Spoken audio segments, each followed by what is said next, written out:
Hi friends, இன்றைக்கி சுவையாக எப்படி மீன் குழம்பு செய்கிறதுன்னு பார்ப்போமா.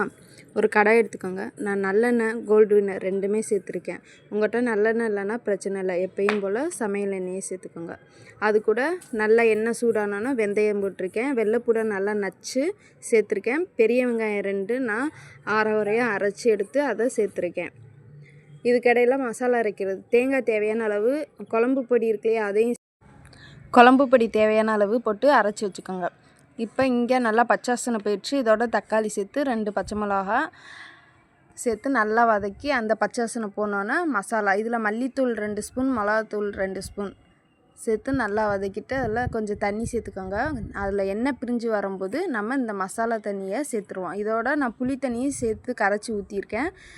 அதோட நீங்களும் சேர்த்துக்கோங்க. இதோட உப்பு சேர்த்துக்கோங்க தேவையான அளவு. கொதி வரவும் நம்ம மீன் எடுத்து போடுவோம். நான் மீனை ஏற்கனவே நல்லா கழுவி வச்சு அதில் மிளகாப்பொடி, உப்பு போட்டு பரட்டி வச்சுருக்கேன். அதை எடுத்து அப்படியே நம்ம குழம்புல இப்போ போடுறோம். மீனை கிண்டாமல் இது பண்ணுங்கள், இல்லைனா மீன் உடஞ்சிரும். அவ்வளோதான், ரெடி ஆகிடுச்சு சுவையான மீன் குழம்பு.